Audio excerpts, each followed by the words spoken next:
Manitoba project. This is Jyoti Kalsi, your host, and today we have Dr. Eddsel Martinez, who is the practicing pediatrician at Sterling Leon Pediatrics.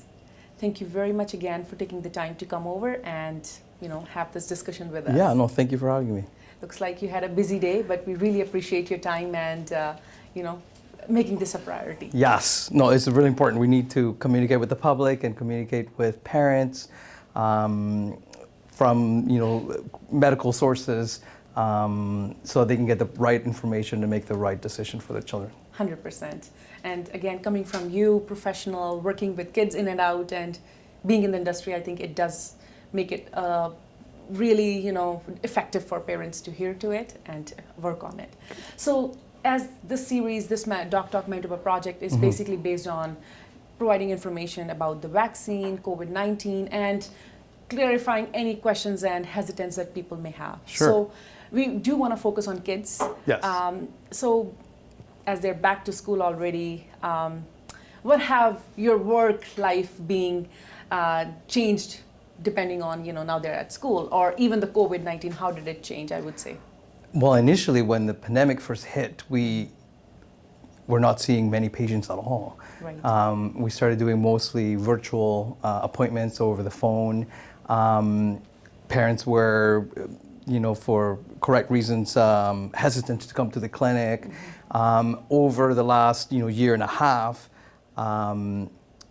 as things have, improved so far, parents are starting to feel more comfortable coming to the office. We have, strict measures for cleaning the rooms. We're trying to separate patients, allowing more time between patients so that not too many patients congregate in the waiting room and things like that. Right. So that does actually help them space out, help them social distance, and also, I guess, make you guys feel safer and give enough time, see them properly, I guess. It just, these measures help each other, right? Yes. Yourselves and patients also. Yeah, it helps us and our staff, our Right. front staff, stay healthy, and as well the parents and, Right. and the kids. We're also wearing, PPE. We got a gown, goggles, mask, and so Right. forth. That's good. So the safety is full on board, which is which is definitely required, right? Yes. So right now, you're seeing patients in person. Yes. What are they more COVID cases, Delta cases? I know you're probably there's a screening happening, but what do you see parents coming in more like flu? What is it? Yeah. So right now we're seeing with the start of school and sort of fall season, there's usually an increase in respiratory illnesses. Typically it would be asthma at this time, but also just regular cold viruses like rhinovirus and so forth. So we're starting to see a little bit of that. There's a bit of RSV starting to go around, which is a respiratory virus. We're not seeing too much flu right now, but that's should be coming in the next couple of months. In the office myself, I'm not seeing a lot of patients with COVID. We have not seen, at least in our clinic, a huge increase in the number of patients with COVID-19 despite the Delta variant. And I believe that's true in Winnipeg. If we compare that to the South, our neighbors in the South, they're seeing incredible increase in numbers. We have not seen that here yet. So, but then are there any hard questions, or parents show any concerns about vaccine? Do they probably discuss with you, should I not? Is my kid going to get it, and is it safe for him? What do you say about that? Yeah, I mean, there's many concerns, right? So, and rightfully so. Most parents want to do what's best for their children. Right. So there's a concern about getting COVID itself, the disease. Is my child at risk? Is it safe to go back to school? Is it safe to play hockey? And all these kinds of questions. They're concerned about their child getting COVID and getting sick from it. Of course, they're also concerned, can the child get it and maybe have a mild disease, but can they then give it to the grandparent or something like that, right? So those are all very valid concerns that we discuss in the office. And then there's also the concerns about the vaccine itself. Whether it's safe for them and so forth. And if you don't mind sharing, we do want to address those, and because hearing your response does help them, right? Make them feel ease because they know it's coming from you, right? Yes. And you're looking after the kids, like medical history, right? Yes. So there are probably some people who are sitting at home and thinking about that, Yes. but they don't discuss because they're just not, open to that conversation yet. So please, if you can share some of those concerns that parents have, and what do you say to them? For sure. There's many concerns. So parents often ask, the vaccine was developed really fast. Was it developed too fast? So that's one concern that they'll have. They'll also have concerns about the side effects of the vaccine. What are the side effects? Is my child going to get one of those? Is there any serious side effects that my child can have? And then there's also concerns about, is there another unknown potential side effect that maybe could happen a year down the road? Right.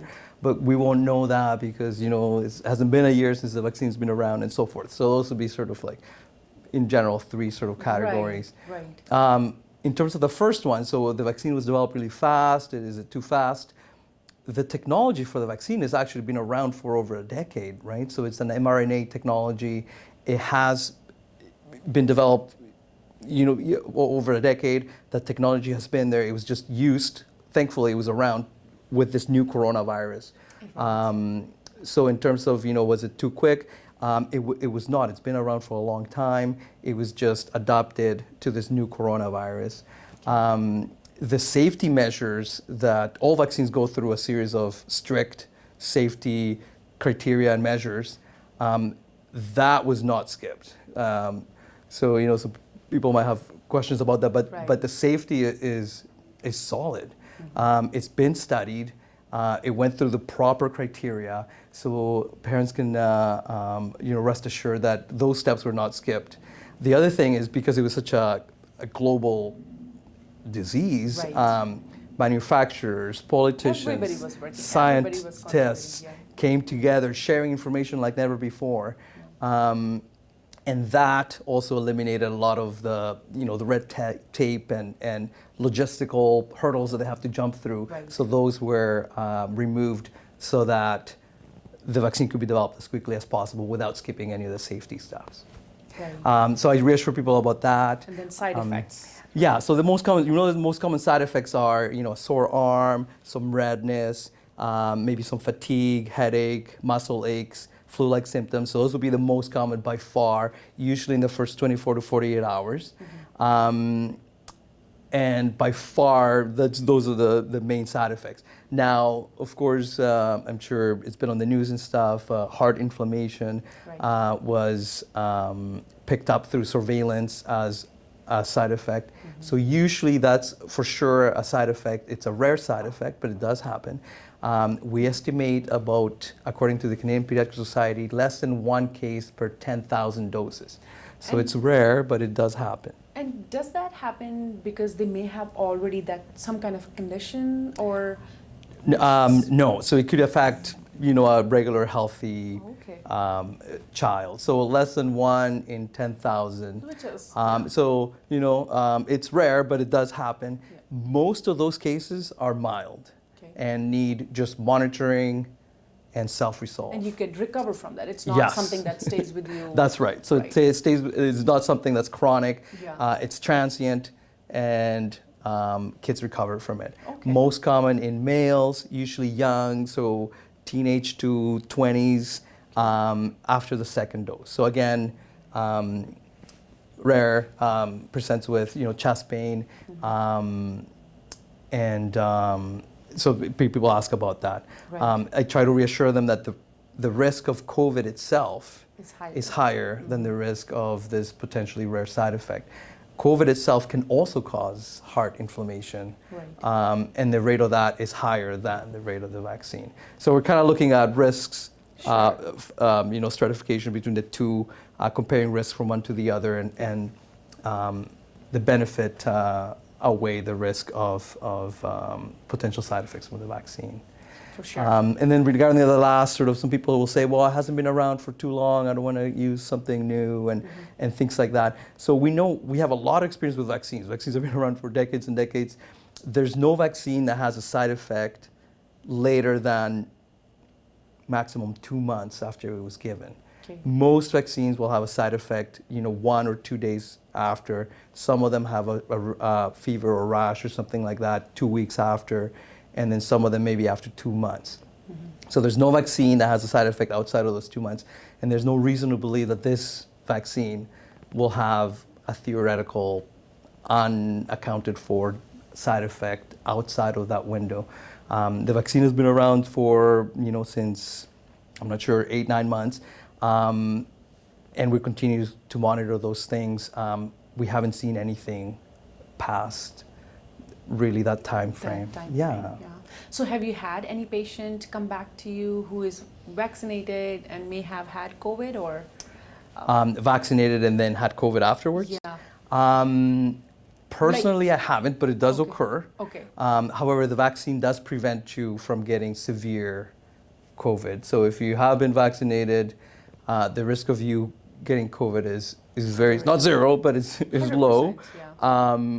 And if you do get it, your chance of getting really sick from COVID itself is even lower because you have some protection provided by the vaccine. And that question comes from that it doesn't become as an history of consequences after the fact. Although you're vaccinated, you got COVID still. It's not like a chronic something that is happening in your body after the fact. Is what I was going for. That vaccine does make that risk lower for your body to get affected, whatever the case may be. Right? Yes, the chance of being hospitalized or admitted to the intensive care unit after being vaccinated, if you get a breakthrough COVID, is very, very, very low. Okay. So then that's another reason to get vaccinated. It prevents severe disease, even if you do get a breakthrough, which is not common, but it does happen, breakthrough COVID. Yeah. So while we're waiting for kids to be able to, under 12 to get vaccinated, what would you tell parents to how they can avoid them getting sick? I mean, what are the precautions you would tell them while now they're being exposed to many other children at schools, right? Right. So it's basically the fundamentals that I'm sure parents and the public have heard about a lot over by and now. Over, yes. Masking, social distancing, staying home when you're sick, hand washing, avoiding touching your face, and those kinds of things. And the specific advice, it changes depending on how much virus is out there, right? So right now we're in a Manitoba relatively good spot. So in terms of, can they play hockey and things like that. Right now with the numbers being low, with these sort of fundamental prevention measures, those things are, okay, because kids also need to be physically active and see their friends and talk to kids their age. So right now, those things, we would say are a go. Of course, if the virus cases go up, but these things are fluid, right? They have to be reassessed. Right. All right. Thank you very much for the information you have shared. I guess that does answer many of the questions that parents might be thinking or might be wanting to discuss eventually. So coming from you does make a difference, I would say. Okay, thank you again. Thank you for having me. Thank you. I do want to take a moment to thank Manitoba government and Doctors Manitoba, who do offer help to all the physicians and doctors in offering the exceptional service to us Manitobans. Thank you very much. Stay tuned for more series and get more information about COVID-19 vaccination for kids at umulticultural.talk Manitoba project. Thank you very much.